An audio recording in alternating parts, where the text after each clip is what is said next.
Hola jóvenes, mi nombre es Eliazar Sánchez y soy el encargado del curso de filosofía y continuando con el desarrollo de este ciclo 2017-2 vamos a abocarnos a responder las preguntas de la semana número 1. Entonces, la metodología que vamos a seguir en esta resolución de preguntas es leer la pregunta, hacer un cuadro que explique la pregunta y en función a ello responder la misma. Empecemos con la pregunta número 1.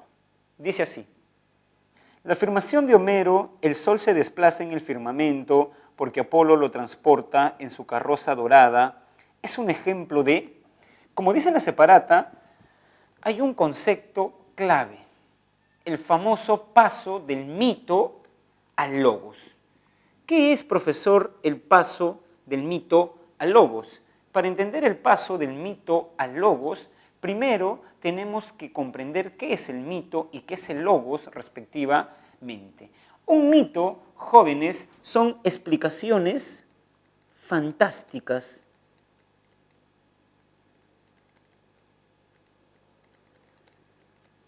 que se dan frente a ciertas preguntas. Por ejemplo, jóvenes, los seres humanos, independientemente del siglo en el que viven y de la cultura a la cual pertenecen, se formulan preguntas. Por ejemplo, ¿por qué existe el cambio en el cosmos? Esta es una pregunta que aparece antes de los primeros filósofos, que ya estaba en la cultura griega. Homero, por ejemplo, cuando responde esta pregunta, narra el mito de Perséfone y Hades. Perséfone era una joven hermosa y Hades se enamora de ella y la rapta y la lleva al inframundo. Deméter, la madre de Perséfone, que era hermana de Zeus, va a quejarse al Olimpo y los dos, es decir, Deméter y Zeus, bajan al inframundo. Y Zeus le dice a Hades que tiene que devolver a Perséfone, pero Hades no quiere. Entonces Zeus tiene que negociar y le propone a Hades que Perséfone esté 6 meses con su madre en la faz de la tierra o sobre la faz de la tierra, en el mundo de los vivos, y que esté los otros 6 meses con él. Y Hades cede. Lo que dice Homero es que nosotros estamos en primavera y verano cuando Perséfone está sobre la faz de la tierra porque su madre está alegre. En cambio, cuando Perséfone está con Hades, como Deméter está triste, estamos en otoño e invierno. ¿Eso qué quiere decir? Que un joven griego que se formulaba una pregunta, ¿por qué existe el cambio en el cosmos o por qué existen las estaciones?, tenía una respuesta que le daba la tradición a través de Homero. El detalle es que esta respuesta, como hemos puesto en la pizarra, es un mito, es una explicación fantástica, porque el mito se basa sobre todo en la imaginación o en la fe. O sea, Homero no podía dar, digamos, respuestas concluyentes, no podía validar, no podía dar argumentos, sino simplemente, digamos, apelaba a que tú creas. Sucede que en el siglo VI surgen un grupo de intelectuales que comienzan a cuestionar la mitología. Estos intelectuales precisamente son los filósofos, porque para responder a preguntas, ¿no?, totalizadoras y generales, o esas preguntas que se hace todo ser humano independientemente de su cultura y sus tiempos, ellos se basan en la razón, en el logos, como dice la pizarra. Entonces vamos a poner logos, explicaciones racionales. Por ejemplo, si uno le pregunta a Homero por qué el sol se desplaza en el firmamento, Homero dice que es porque Apolo saca el sol en su carroza. Ese es un mito. Y precisamente uno de los primeros filósofos, llamado Anaxágoras, dice que eso es mentira, porque el sol es una piedra incandescente. Es decir, Homero está debajo del mito. Acá está Homero.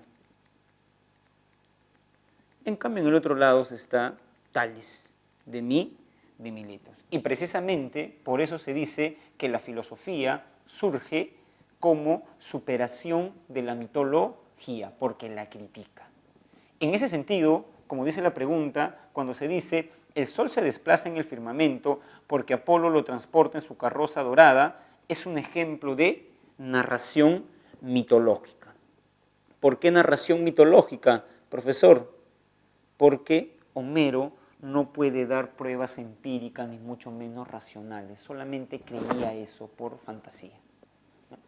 Muy bien, vayamos entonces a la pregunta número 2.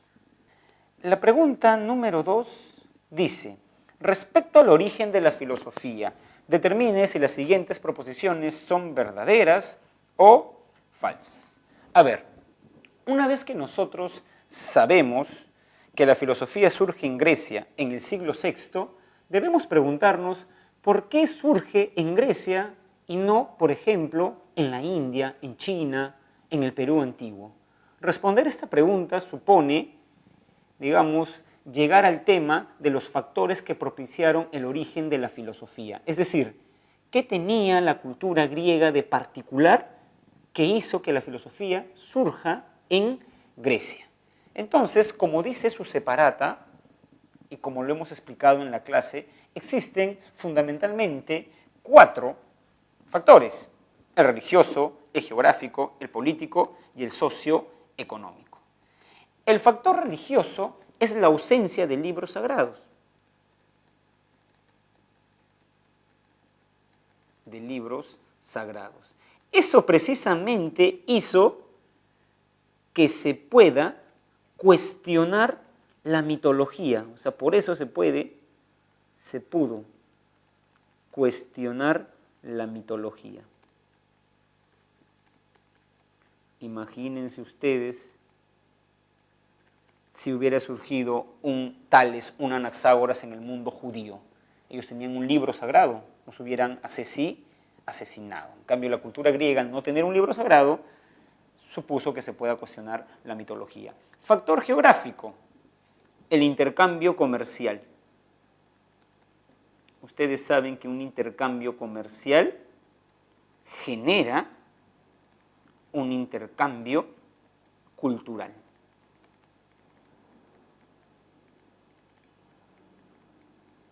Y a su vez el intercambio cultural siempre hace que nosotros relativicemos nuestro punto de vista. Yo suelo creer algo de la realidad, pero me topo con un persa y el persa no cree que Apolo transporta el sol en su carroza, sino que él tiene otro Dios. Entonces yo me doy cuenta que mi cultura me ofrece una respuesta posible. Eso surge que tenga nuevos pensamientos. Finalmente, o en tercer lugar, político. El factor es la democracia. Claro, ustedes se deben preguntar, profesor, ¿cómo la democracia influencia? Influencia porque hay asambleas que impulsan el debate.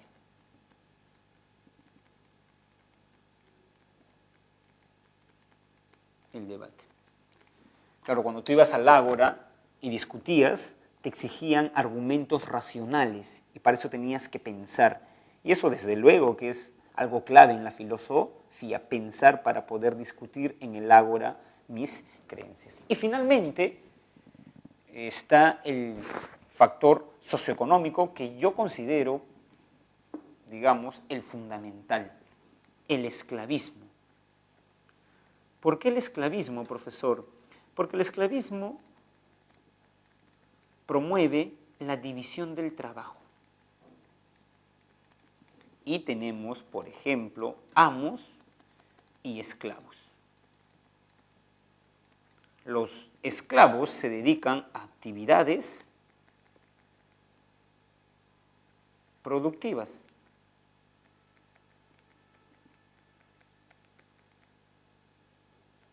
Y los amos a actividades intelectuales. Claro, si yo soy un amo griego y tengo 20 esclavos que hacen todas las cuestiones que yo debo hacer, ordenan la casa, uno va al mercado, tengo el tiempo libre, lo que se llama en filosofía el ocio, ¿no? Tiempo libre. Entonces tengo todo el tiempo, o sea, todo el día para preguntarme cuál es el origen del universo. Y en ese sentido, el esclavismo propicia que haya personas que tengan tiempo libres y se puedan formular y también intentar responder a preguntas filosóficas. Con estas ideas como telón de fondo, Entonces vamos a responder la pregunta número 2. Dice, la ausencia de un libro sagrado fue un factor religioso que propició el surgimiento de la filosofía. Verdadero. La filosofía surgió solo en la ciudad-estado de Atenas. Eso es falso. La filosofía surge en Grecia y como ustedes saben, Grecia era un conjunto de ciudades-estados que no solamente incluye Atenas, está Esparta, por ejemplo, está Corintos, está Macedonia, ¿no? Entonces, es más, la filosofía surge en la colonia de Mileto, no en Atenas. Luego llega a Atenas con Sócrates, como vamos a ver la siguiente semana. El esclavismo fue una condición socioeconómica que permitió su origen. Vean el cuadro de la pizarra y van a darse cuenta que eso es verdadero. Según Wittgenstein, lo que movió a los hombres a filosofar fue la admiración. Eso es falso. Para Aristóteles, como vamos a ver en la siguiente pregunta, lo que movió al hombre a filosofar es la admiración. Entonces, ¿cuál es la clave? Verdadero, falso, falso. La clave es la C.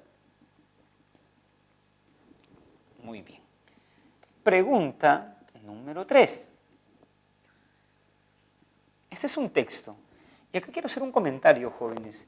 Si se han dado cuenta, en los últimos exámenes de admisión, desde 2014-1 en adelante, no hay examen de admisión en San Marcos que no haya preguntado o digamos, no haya puesto un texto y en función al texto haya formulado preguntas. Por eso para mí es importante que practiquemos los textos, ¿no? Porque, como les he dicho, en los exámenes de admisión está viniendo textos, entonces, comprensión de textos filosóficos. A ver, este es un pasaje que está en el famoso libro La Metafísica de Aristóteles. Dice Aristóteles lo siguiente: en efecto, los hombres comenzaron a filosofar al quedarse maravillados ante algo, maravillándose en un primer momento ante lo que comúnmente causa extrañeza, y después, al progresar poco a poco, sintiéndose perplejos también ante una cosa de mayor importancia, por ejemplo, ante las peculiaridades de la luna y las del sol y los astros y el origen de todo. Lo que nos está diciendo Aristóteles en este texto es que la filosofía surge del asombro. Y este texto maneja la concepción de asombro o define el asombro como quedarse maravillado frente a algo. Frente a algo. Y este quedarse maravillado nos hace filosofar o nos mueve a formular preguntas.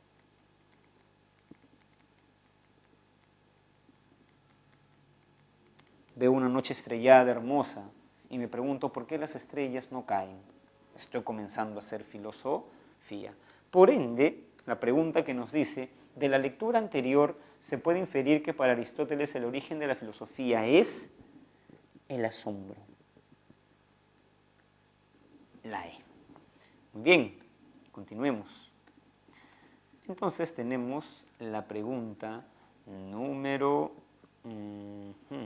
4, que es una buena pregunta porque me sirve para que ustedes capten una distinción fundamental entre ciencia y filosofía. A ver, leamos la pregunta.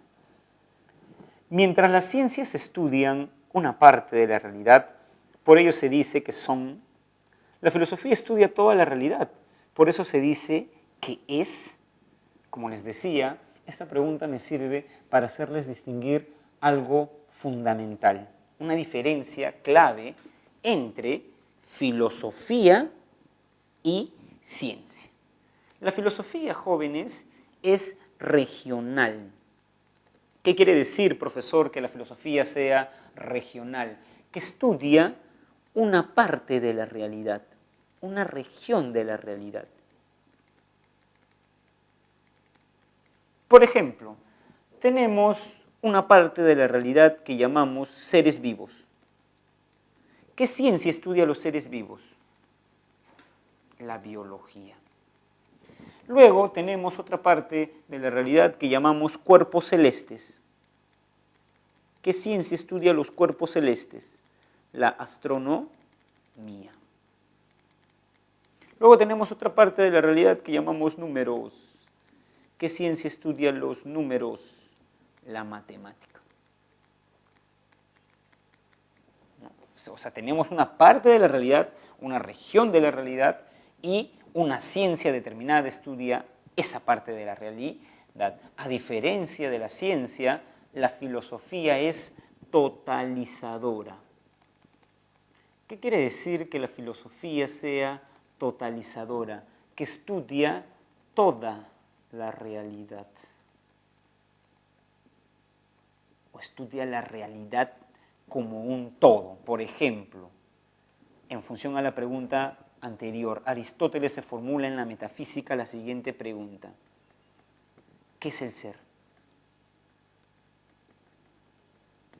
A Aristóteles no le interesa qué es el ser que yo llamo ser vivo, qué es el ser que yo denomino cuerpo celeste. O sea, no está acá en los seres vivos, no está acá en el cuerpo celeste, pero tampoco le interesa el ser que yo denomino número, sino que le interesa todos estos, o sea, todos estos son, un ser vivo existe, un cuerpo celeste existe, un número es. Entonces, todos los enmarca, los engloba el ser. Por eso, no he dividido el segundo círculo, que es el ser. La filosofía indaga sobre la realidad como un todo, a diferencia de las ciencias, que por eso sí he dividido, indaga sobre una parte de la realidad. Entonces, eso quiere decir que, volvamos a la pregunta, mientras las ciencias estudian una parte de la realidad, por eso se dice que son regionales.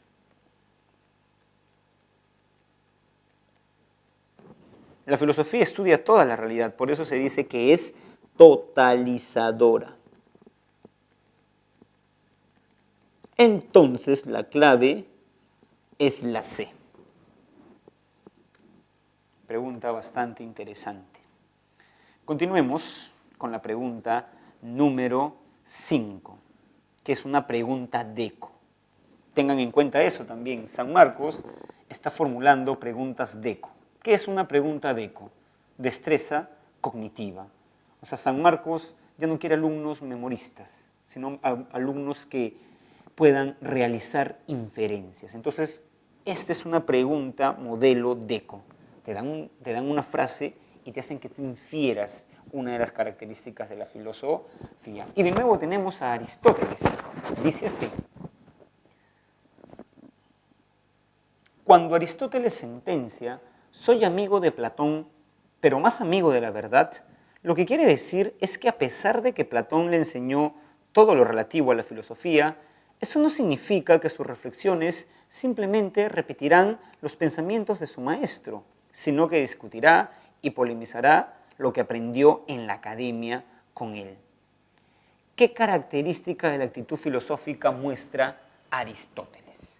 O sea, este texto habla de la crítica que le realiza Aristóteles a Platón. O sea, la filosofía es eso, la filosofía no es un mero repetir, un hacer eco de los pensadores anteriores, sino es criticar más bien lo que piensan los filósofos anteriores. Y esta actitud, Aristóteles le enuncia muy bien. Soy amigo de Platón, pero más amigo de la verdad. ¿Eso qué quiere decir? Que la actitud crítica, al menos en este texto, quiere decir que todo filósofo cuestiona,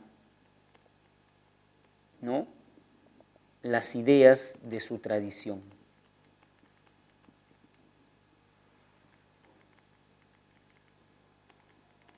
Entonces Aristóteles da cuenta de que la filosofía es crítica. Entonces la clave es la A. Es más, recuerden la pregunta número 1. ¿Qué hizo Tales y Anaxágoras, primeros filósofos? Criticaron la respuesta de la tradición, que eran los mitos. ¿Qué hizo, como vamos a ver más adelante, Marx respecto de Hegel? Criticó su idealismo. O sea, todo filósofo se distingue porque es crítico con su tradición, con sus maestros. Incluso puede ser crítico con sus mismas obras, como Wittgenstein, como vamos a ver más adelante. Pregunta número 6. Para Descartes, la filosofía es una ciencia que estudia los primeros principios del conocimiento humano. ¿Qué característica de la actitud filosófica resalta Descartes? Descartes, jóvenes, es un filósofo que escribe un libro que se llama Los Principios de la Filosofía. Y en este libro, Descartes nos deja una buena metáfora. Una metáfora que yo he querido poner acá como el árbol del saber. O sea, para Descartes el saber es como un árbol. Y el árbol, todo árbol, tiene tres partes. La parte superior, que son las ramas, la parte intermedia, que es el tronco, y la parte que uno no ve a primera vista, digamos, pero que es la parte fundamental de un árbol, las raíces. Lo que dice Descartes es que si el saber es como un árbol, eso quiere decir que tiene tres partes. ¿Cuáles son las ramas del árbol del saber? O sea, ¿cuáles son los saberes que están arriba? Descartes dice que son la medicina, la ética y la mecánica. El tronco es la física, pero hay un saber que fundamenta a todo este árbol y por ende a todos los saberes, la filosofía. Entonces, para Descartes la filosofía es radical porque sus preguntas se dirigen al fundamento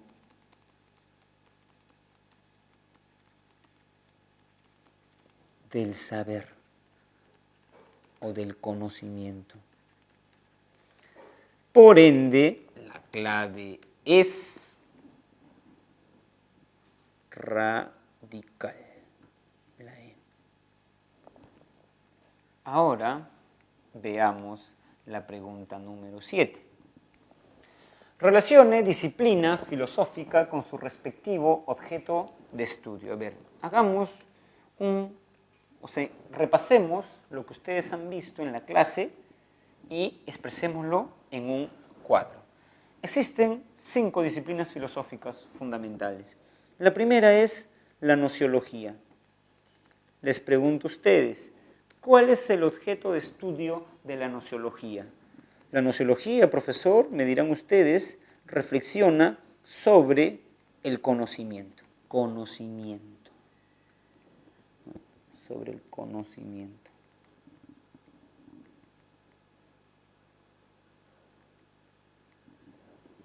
Luego tenemos la epistemología.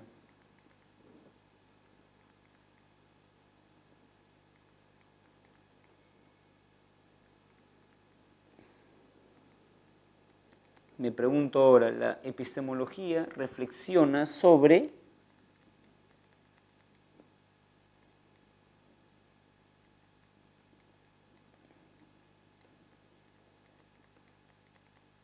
la ciencia. Luego tenemos la axiología. La axiología es una disciplina filosófica que reflexiona sobre el valor, los valores.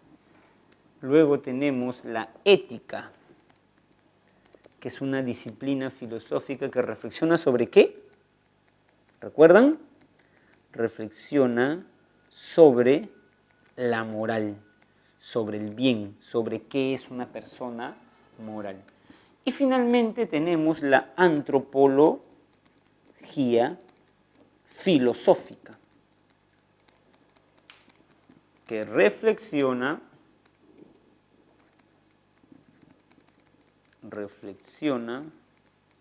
sobre el hombre.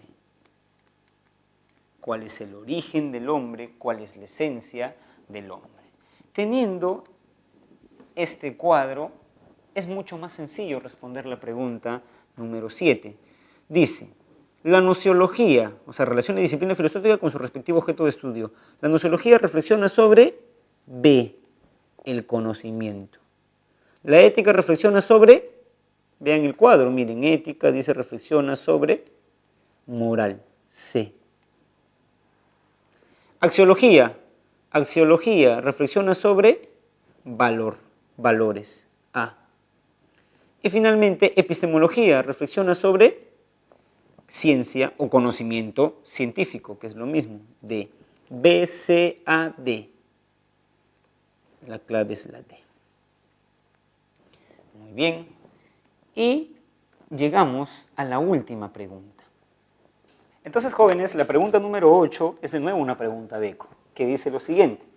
Danilo, después de escuchar la clase de filosofía, le dice a David, su compañero de aula, la filosofía es un saber sumamente valioso, pues responde a las grandes interrogantes que se formulan los seres humanos. Por ello, he decidido estudiar la carrera de filosofía. David, luego de escucharlo, le responde, lo valioso es lo útil. Por eso, creo que debes estudiar una carrera que sea mejor remunerada, o sea, más útil. Este debate generado en torno a lo valioso corresponde a la disciplina filosófica denominada. La pregunta que ustedes deben hacerse después de leer este texto es el debate en torno a lo valioso. ¿En qué disciplina filosófica se da? Lo hemos visto en el cuadro anterior. ¿Será en la ética? No, la ética es la moral. ¿Será en la antropología filosófica? No, es el debate sobre el hombre. ¿Será en la ontología? No, es sobre el ser. ¿Será la estética? No, es sobre la belleza. Es en la axiología.